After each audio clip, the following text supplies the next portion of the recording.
안녕하세요. 반갑습니다. 오늘 모니터 등장. 빠밤. 컨설팅을 9년 하다 보니까 20대, 30대, 40대들이 보통 불편해하는 감정들이 있어요. 생각의 패턴이나. 그것들을 좀 정리해드리면 좋겠다 싶어서 시작하고요.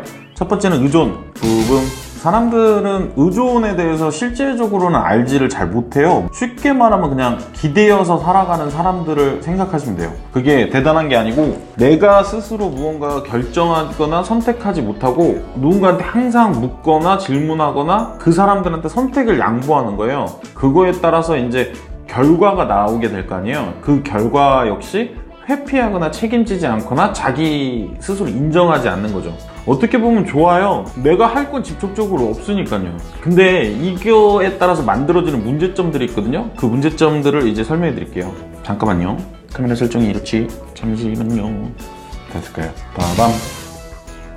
아이고.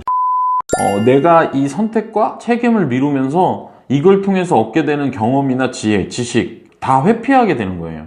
그렇게 되면서 나의 성장은 크지 않는 거죠. 실제적으로 나는 나이를 먹지만 그만큼 의사결정할 힘도 없고 그걸 실행하거나 판단하거나 행동할 힘도 없는 거예요. 이게 제일 큰 문제인데 이렇게 살아가도 상관은 없죠. 누군가가 다 해준다면. 근데 이런 분들한테도 위기가 찾아요. 이 위기가 뭐냐면 언젠간 큰 결정을 해야 될 때 그 결정을 어떻게 해야 될지 무엇을 해야 될지 모르는 거예요.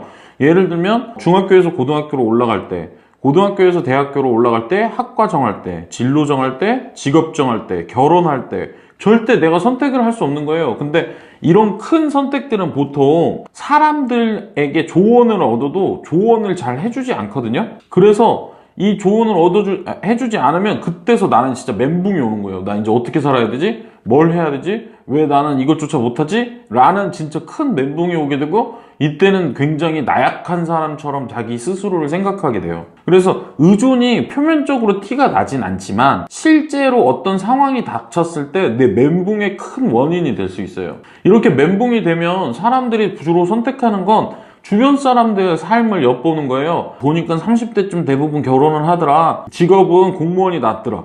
근데 그렇게 해서 만약에 공무원이 됐는데 내 성격은 활발한 사람인 거예요. 그러면 안 맞잖아요. 그러면 그때 더 큰 멘붕. 나 어떻게 살아야 될지 모르게 되는 거예요. 그래서 이런 타인의 삶을 엿보다가 그 삶을 따라갔는데 안 맞을 경우나 못 따라하는 경우가 있거든요. 그러면 이제 두 가지 분류로 다시 나눠져요.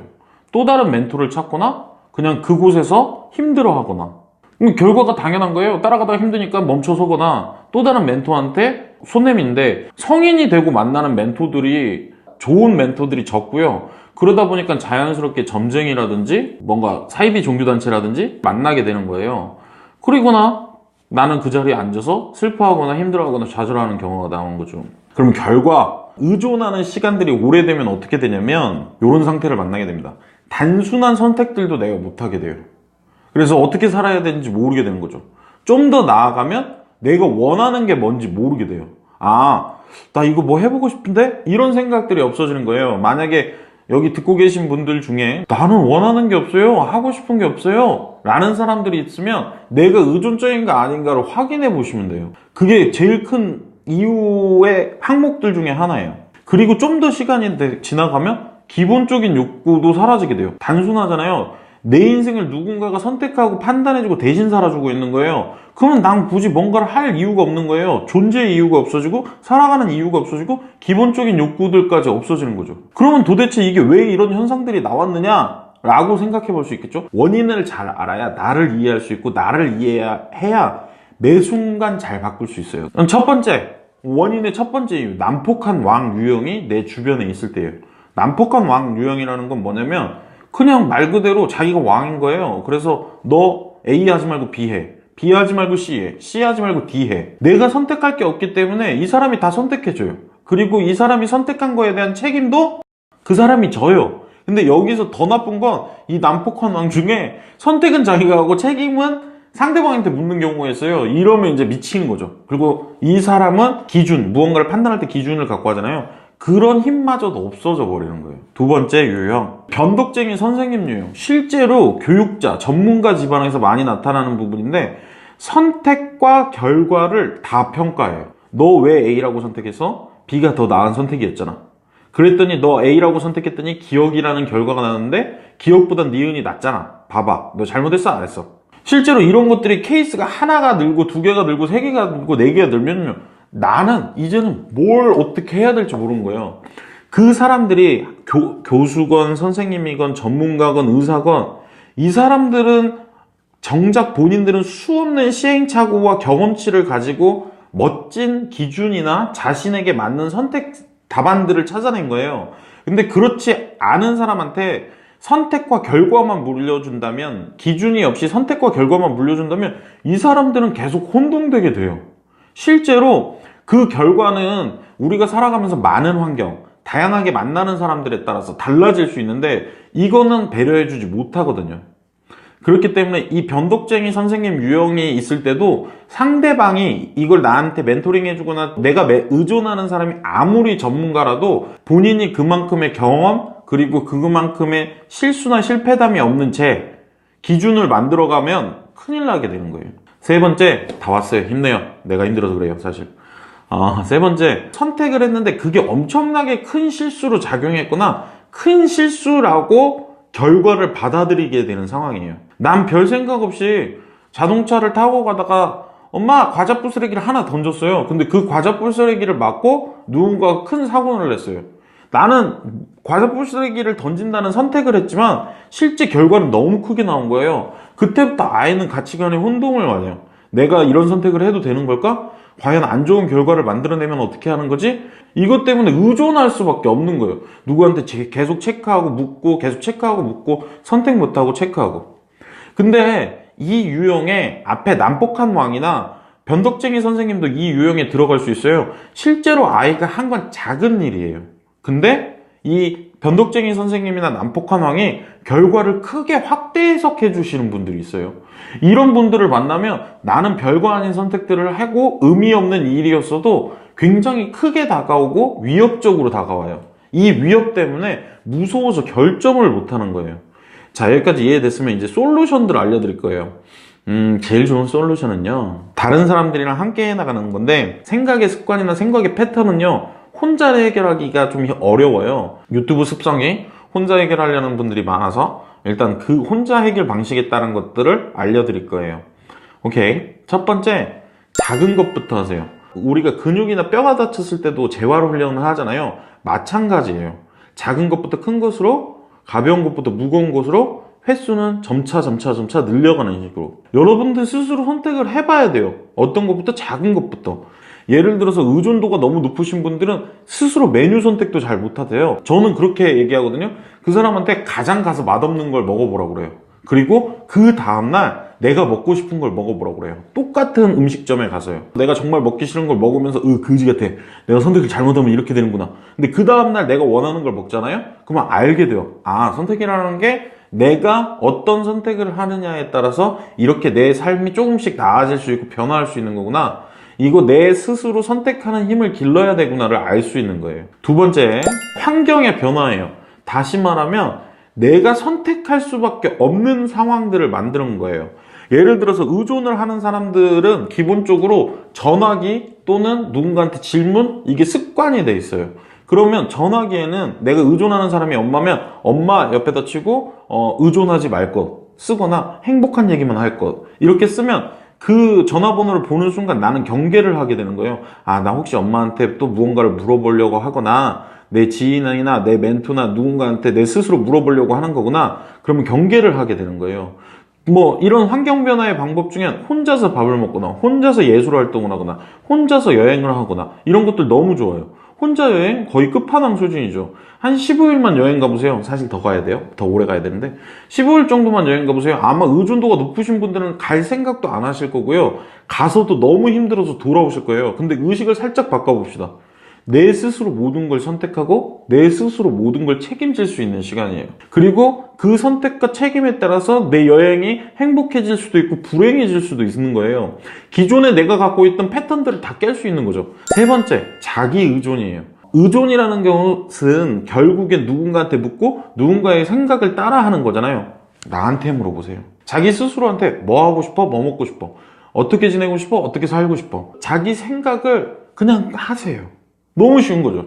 땡큐. 그러면 이런 사람들이 있어요. 제 생각대로 했는데 잘못되면 어떡해요? 제 생각대로 했는데 잘 안 되면 어떡해요? 라고 얘기를 하시는 거예요. 근데 제가 얘기해 드릴 수 있는 건 두 가지예요. 최소한 본인 생각대로 했을 때 그게 인생에 관한 것이라면 행복하게 만들어줄 거예요. 그리고 일에 대한 것이라면 내가 생각한 것대로 했기 때문에 그 책임감이나 불만도는 훨씬 적을 거예요. 오케이? 네 번째는 상위 가치를 미리 정해두는 거예요. 예를 들어 볼게요. 한 번 만난 친구와 엄마가 동시에 같은 시간에 다른 곳에서 밥 먹자고 했어요. 어디 갈 거예요? 대다수는 엄마를 갈 거예요. 이유는 엄마가 더 상위 가치니까. 우리는 이것들을 정해놓고 그거를 따라가면 돼요. 이것들을 그냥 상위 가치를 평상시에 정해놨다면 일관성을 갖게 되고 그 일관성 때문에 본인은 안정감을 훨씬 느끼게 될 거예요. 그래서 이 방법의 좋은 것은 평상시에 그냥 혼자 계실 때 나한테 상위 가치는 뭐지?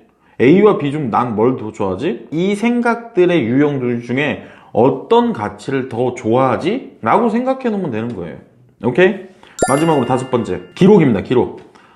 이거 별로 추천하지 않는 방법인데 왜 저는 안 좋아하거든요. 안 좋아하는 이유는 제가 쓰는 걸 귀찮아해서요. 근데 쓰는 걸 좋아하시는 분이면 네 가지만 딱 기록하시면 돼요. 선택의 이유, 얻은 것과 잃은 것.